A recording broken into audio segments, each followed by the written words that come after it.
December 2021 সারা পৃথিবীর মানুষ যখন নতুন আশা, নতুন স্বপ্ন নিয়ে নতুন বছরের প্রতীক্ষা করছিল, সবার মতন মুম্বাইয়ে বসবাসকারী জাহ্নবী নামের মেয়েটির কাছেও দিনটি খুব স্পেশাল ছিল। কারণ সেদিন তার বাবার জন্মদিন ছিল, সাথে তার কিছু স্পেশাল বন্ধুরা ওই রাতে পার্টিও দিয়েছিল। সব কিছু ঠিকঠাকই চলছিল, কিন্তু হঠাৎ করে সকাল 5টার সময় জাহ্নবীর পরিবারের কাছে ফোন আসে। আসলে জাহ্নবীর এমন এক দুর্ঘটনা হয় যার ফলে তার শরীরের 42টি গভীর ক্ষত সমেত মাথার হাড় এবং শরীরের অর্ধেক হাড় ভাঙা পাওয়া যায়। কি হয়েছিল তাহলে সেই 31শে ডিসেম্বরের রাতে জাহ্নবীর সাথে? জাহ্নবীর এই অবস্থার জন্য কারা দায়ী? শুনলে আপনারাও অবাক হয়ে যাবেন।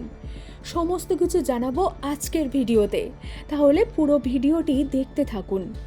এই ঘটনা যদিও জাহ্নবীর, কিন্তু এই সমস্ত ঘটনা শুনলে আমরাও হয়তো আমাদের মা বোনেদের দ্বিতীয় জাহ্নবী হওয়া থেকে বাঁচাতে পারবো। ভিডিও শুরুতেই আমরা যা বলেছিলাম, 31 ডিসেম্বর জাহ্নবীর বাবার জন্মদিন ছিল। সেই উপলক্ষে জাহ্নবী তার বাড়িতে ছোট্ট একটা পার্টি রেখেছিল, যেখানে তার ছোটবেলাকার কয়েকজন বন্ধু যারা জাহ্নবীর অ্যাপার্টমেন্টেই থাকতো এবং তাদের পরিবার ও খুব কাছের দুজন বন্ধু শ্রীযোগ ধানকার এবং দিয়া পাদালকারও ইনভাইটেড ছিল। জাহ্নবীর বাড়িতে সন্ধ্যে 7টার মধ্যেই কেক কাটা হয়ে গিয়েছিল। ওই দিন জাহ্নবীর আরেক ছোটবেলাকার বন্ধু ইয়া সাহুজা, সে যে ভগবতী অ্যাপার্টমেন্টে থাকতো, সেখানে জাহ্নবী ইনভাইটেড ছিল। 31 ডিসেম্বর উপলক্ষে তার বাড়িতে রাতে একটা পার্টি রেখেছিল সে, যেখানে জাহ্নবী, শ্রী, দিয়া সমেত আরও 15 জন ইনভাইটেড ছিল। প্ল্যান অনুযায়ী এই পার্টি রাত 9টা থেকে রাত 11টা অবধি চলবে। তাই সন্ধ্যে 7টায় কেক কাটার পর জাহ্নবী তার দুই বন্ধু শ্রী এবং দিয়ার সঙ্গে সেই পার্টিতে চলে যায়। পার্টিতে গিয়ে জাহ্নবী জানতে পারে কোনো কারণে এই পার্টিটা রাত 9টার জায়গায় রাত 11টায় করা হয়েছে। তাই জাহ্নবী বাড়ি চলে আসে এবং বাড়িতে কিছুক্ষণ থাকার পর 11টা নাগাদ তার বন্ধুদের সাথে আবার সেই পার্টিতে যায়। এবার আপনারা হয়তো ভাবছেন যে এত রাতে জাহ্নবী কেন গেল ওই পার্টিতে। আসলে এই পার্টিতে হাতে গোনা কয়েকজন ইনভাইটেড ছিল, তার মধ্যে 5 জন মেয়েও ছিল যারা জাহ্নবীর অ্যাপার্টমেন্টেই থাকতো। আর শ্রী ও দিয়া, এদের সাথে জাহ্নবীর প্রায় 12 থেকে 15 বছরের পুরনো বন্ধুত্ব ছিল, অর্থাৎ ছোটবেলাকার বন্ধু ছিল তারা। এবং জাহ্নবীর বাবা মা ও শ্রী ও দিয়ার বাবা মা একে অপরকে খুব ভালো করেই চিনত। আর 31st নাইটে মুম্বাই পার্টি করাটা সাধারণ ব্যাপার, তাই জাহ্নবীও 31st নাইটে বন্ধুদের সাথে পার্টিতে গিয়ে এনজয় করতে থাকে। পার্টি 1টার মধ্যে শেষ হওয়ার কথা থাকলেও পার্টিটা একটু বেশি লেট অবধি চলতে থাকে। তার জন্য জাহ্নবী বাড়ি না গিয়ে সেখানেই থেকে যায়। সেই রাতে 1:30টা নাগাদ জাহ্নবীর বাবা ফোন করলে জাহ্নবীর ফোন ব্যস্ত পায়। এরপরেও জাহ্নবীর বাবা রাত 2:30 ও 3টের সময় ফোন করে, কিন্তু জাহ্নবী ফোন কল রিসিভ করে না। জাহ্নবীকে ফোনে না পেলেও জাহ্নবীর বাবা মা খুব একটা চিন্তা করে না, কারণ জাহ্নবী তার ছোটবেলাকার বন্ধুদের সাথে পার্টি করছিল। তার জন্য তার বাবা মা ভাবছিল যে অনেক রাত হয়ে গেছে, তার জন্য হয়তো জাহ্নবী বাড়ি ফিরতে পারছে না, তাই বন্ধুদের সাথে সেখানেই থেকে গেছে। এবার তারিখ এবং বছর বদলে 1 জানুয়ারি 2022 হয়ে গিয়েছিল। জাহ্নবীর বাবা প্রকাশ কুকরেজার ফোনে ভোর 5টা নাগাদ ফোন আসে।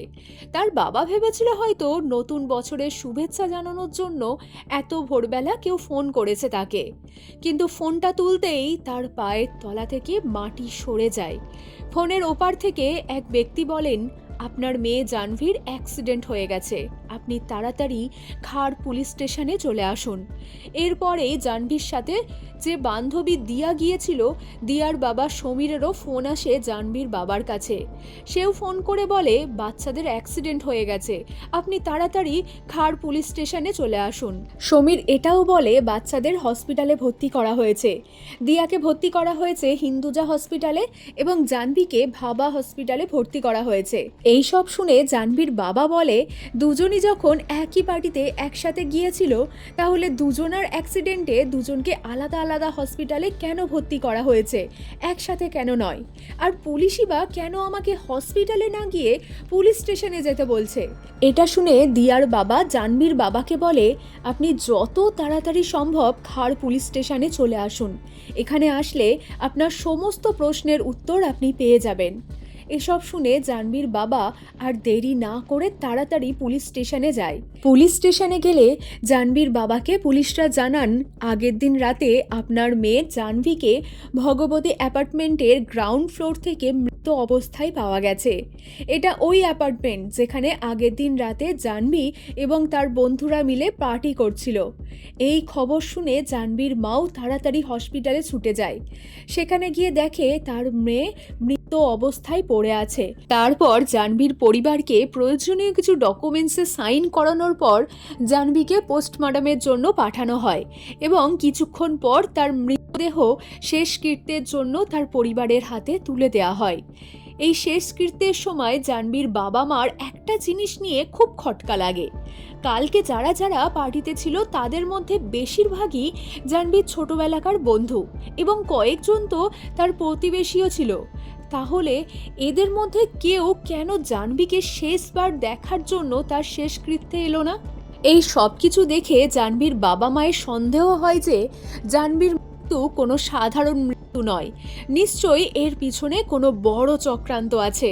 এদিকে পুলিশও জাহ্নবীর মৃত্যুকে একটি অস্বাভাবিক মৃত্যু হিসাবে এফআইআর করে তদন্ত শুরু করে দেয়। পুলিশ তদন্ত করতে গিয়ে এমন কিছু জিনিস জানতে পারে যা শুনে সবাই অবাক হয়ে যায়। পার্টিতে ইয়াসনা আহুজা নামে একটি মেয়ে উপস্থিত ছিল। ইয়াসনা বলে পার্টিটা ভগবতী অ্যাপার্টমেন্টের বিল্ডিংয়ের 8 ফ্লোরের ছাদে হচ্ছিল। পার্টি চলাকালীন জাহ্নবী, শ্রী এবং দিয়া সবার থেকে আলাদা হয়ে এক কোণে বসেছিল। কিছুক্ষণ পর সেখান থেকে একটু সরে শ্রী যখন জাহ্নবীর সাথে ঘনিষ্ঠ হচ্ছিল, ঠিক সেই সময়ই দিয়া শ্রীর কাছে গেলে শ্রী জাহ্নবীকে ছেড়ে দিয়ার সাথে ঘনিষ্ঠ হতে লাগে। সেই সমস্ত দেখে জাহ্নবী প্রচণ্ড রেগে যায় এবং শ্রী, দিয়া এবং জাহ্নবী তিনজনের মধ্যে চরম ঝামেলার সৃষ্টি হয়। এরপর সে জাহ্নবীকে ডেকেছিল ফোনে কারুর সাথে কথা বলতে এবং প্রচণ্ড কাঁদতে। পুলিশ এবার এটা খুঁজতে লেগে যায় যে এত রাতে জাহ্নবী কার সাথে ফোনে কি কথা বলছিল এবং পুলিশ জানতে পারে প্রায় 1:40 নাগাদ জাহ্নবী তার বান্ধবী পার্লিকা নেওয়ালকে ফোন করেছিল। পার্লিকা বলে জাহ্নবী তাকে ফোন করে শ্রী এবং দিয়ার ব্যাপারে সমস্তটা জানায়। জাহ্নবী বলে, শ্রী এবং দিয়ার এই সমস্ত কিছু আমার একদম পছন্দ নয়, আমি একদম সহ্য করতে পারছি না। পার্লিকা এটাও বলে জাহ্নবী তাকে বলেছিল যে সে বন্ধু হিসাবে না শ্রী না দিয়া কাউকেই হারাতে চায় না। এরপরে জাহ্নবী ফোন কেটে দেয়। এটাই ছিল জাহ্নবীর ফোনের লাস্ট কল। এরপর প্রায় 2:20 নাগাদ এই পার্টি থেকে কয়েকজন বাড়ি যাওয়ার জন্য যখন নিচে আসে, তখন তারা গ্রাউন্ড ফ্লোরে জাহ্নবীকে মৃত অবস্থায় পড়ে থাকতে দেখে। এরপর তারা খাড় পুলিশ স্টেশনে খবর দেয়। পার্টিতে উপস্থিত সবাইকে জিজ্ঞাসাবাদ করার সাথে সাথে পুলিশ ক্রাইম স্পটে গিয়ে তদন্ত শুরু করে দেয়। এখান থেকে পুলিশ খুব গুরুত্বপূর্ণ কিছু এভিডেন্স পায়। পুলিশ ওই বিল্ডিংয়ের 5th ফ্লোরের সিঁড়িতে হলুদ রঙের কিছু চুড়ি পায়, যেটা জাহ্নবী ওই রাতে পরেছিল। 4th ফ্লোরে জাহ্নবীর একটা জুতো পাওয়া যায়, আর একটা জুতো জাহ্নবী যখন গ্রাউন্ড ফ্লোরে পড়েছিল তখন তার পায়েই ছিল।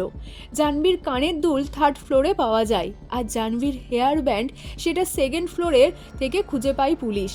3rd ফ্লোরে জাহ্নবীর রক্তের দাগও পাওয়া যায় এবং 2nd ফ্লোরের ব্যালকনির রেলিংয়ে জাহ্নবীর চুলের কিছু নমুনা পাওয়া যায়। ডিএনএ টেস্ট করলে পুলিশ জানতে পারে চুল এবং রক্তের দাগ জাহ্নবীরই ছিল।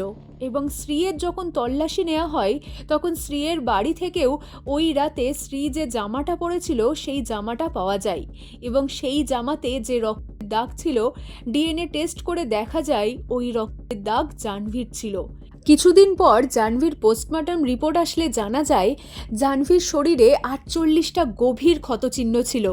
পোস্টমর্টম রিপোর্ট অনুযায়ী জাহ্নবীর মাথা খুব জোরে রেলিংয়ে মারা হয়েছিল, যার জন্য তার মাথার হাড় ভেঙে গিয়েছিল। এছাড়াও জাহ্নবীর শরীরের বেশ কিছু ভাঙা হাড় ছিল। জাহ্নবীর বন্ধুদের বয়ান এবং পুলিশ যে তথ্য পেয়েছিল সব কিছুর ভিত্তিতে পুলিশ শ্রীযোগ ধনকর এবং দিয়া পাদালকরকে জাহ্নবী হত্যা মামলায় অ্যারেস্ট করে। যেহেতু এই কেসটা চারিদিকে হইচই ফেলে দিয়েছিল, তাই পুলিশ এপ্রিল মাসেই 600 পাতার চার্জশিট ফাইল আদালতে পেশ করে। চার্জশিট অনুযায়ী জাহ্নবীর মৃত্যু কোনো সাধারণ অ্যাক্সিডেন্টে মৃত্যু নয়, বরং তাকে ভীষণ অত্যাচার করে দগ্ধে দগ্ধে মারা হয়েছে। আর জাহ্নবীর মৃত্যুর জন্য পুলিশ তার ছোটবেলাকার বন্ধু শ্রী এবং দিয়ার ওপর অভিযোগ করে। এই কেসের তদন্ত করাকালীন পুলিশ যা প্রমাণ পায় এবং জাহ্নবীর বন্ধুদের কাছ থেকে যা জানতে পারে, তার উপর ভিত্তি করে পুলিশ দাবি করে যে শ্রী এবং দিয়া প্রথমে জাহ্নবীকে প্রচণ্ড মারধর করে, অত্যাচার করে এবং পরে তারা দুজনে মিলে সেকেন্ড ফ্লোর থেকে জাহ্নবীকে ধাক্কা দিয়ে নিচে ফেলে ফেলে। পুলিশের মতে এই হত্যার কারণ ছিল লাভ ট্রায়াঙ্গেল, অর্থাৎ ত্রিকোণ প্রেমের কাহিনী ছিল। জাহ্নবীর বন্ধুদের কথায় জাহ্নবী এবং শ্রী দুজন দুজনকে পছন্দ করত। অন্যদিকে দিয়া ছিল জাহ্নবীর বেস্ট ফ্রেন্ড, কিন্তু জাহ্নবীর পিছনে শ্রী দিয়ার সাথে চক্কর চালাতে শুরু করে এবং সেই দিন রাতে পার্টিতে শ্রী প্রথমে জাহ্নবীর সাথে ঘনিষ্ঠ হয় এবং পরে দিয়া গেলে দিয়ার সাথে ঘনিষ্ঠ হয়। এই সব কিছু জাহ্নবী সহ্য করতে না পারলে তিনজনের মধ্যে প্রচণ্ড ঝামেলা শুরু হয়। এই ঝামেলা 8 ফ্লোর থেকে শুরু হলেও নিচে আস্তে আস্তে এই ঝামেলা মারপিটে পরিণত হয়। পুলিশের কথায় 5th ফ্লোরে আসতে না আসতেই এদের ঝামেলা মারপিটে পরিণত হয়। এরপর দিয়া জাহ্নবীকে মারা শুরু করে। সেই সময় জাহ্নবী নিজেকে বাঁচাতে দিয়া ও শ্রীকেও মারতে থাকে। তখনই দিয়ার ঠোঁটে চোট লাগে এবং শ্রীরও কিছু জায়গায় আঘাত লাগে। এই সব কিছুর পরেও এরা জাহ্নবীকে মারতে মারতে জাহ্নবীকে সেকেন্ড ফ্লোরের ব্যালকনিতে নিয়ে এসে ব্যালকনির রেলিংয়ের সাথে জাহ্নবীর মাথা ঠুকে দেয় এবং তারপর তারা জাহ্নবীকে সেকেন্ড ফ্লোর থেকে নিচে ফেলে দেয়, যার ফলে জাহ্নবীর মৃত্যু হয়। এর কিছুক্ষণ পর জাহ্নবীর কয়েকটা বন্ধু যখন বাড়ি ফেরার জন্য নিচে যায়, তখন তারা দেখে জাহ্নবী নিচে পড়ে আছে মৃত অবস্থায়। তখন তারা প্রথমে শ্রীকে কল করে, কারণ তারা জানতো শ্রী জাহ্নবীর বয়ফ্রেন্ড। কিন্তু শ্রী প্রথমে কল রিসিভ করে না, কিন্তু পরে যখন কল রিসিভ করে সব কিছু শুনেও সে কোনোভাবেই কোনো রিয়্যাক্ট করে না, একদম সাধারণভাবে থাকে। এরপরে পুলিশ যখন দিয়া এবং শ্রীকে অ্যারেস্ট করে, তখন জিজ্ঞাসাবাদে তারা বলে যে আমরা এসব ব্যাপারে কিছুই জানি না, আমরা কিছুই করিনি, কারণ ওই রাতে আমরা সবাই নেশা করেছিলাম, তাই আমাদের মধ্যে কি হয়েছিল আমাদের কারোরই কিছু মনে নেই। এবার কোর্টে হেয়ারিং শুরু হলে দিয়া বেলের জন্য অ্যাপ্লাই করে এবং 2022 সালে জুন মাসে দিয়া বেল পেয়ে যায়, কারণ দিয়ার এগেনস্টে সেরকম কোনো প্রমাণ ছিল না। এমনকি সিসিটিভি ফুটেজেও দিয়া আর জাহ্নবীকে খুব একটা একসাথে দেখা যায়নি।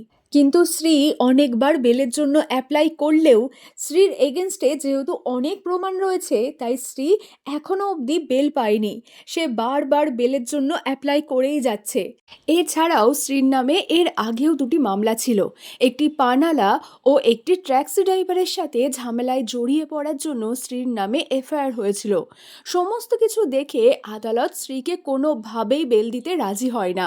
দিয়া বেলে বাইরে, আর শ্রী এখনও জেলে। এই মামলার কোনো রায় বেরোয়নি।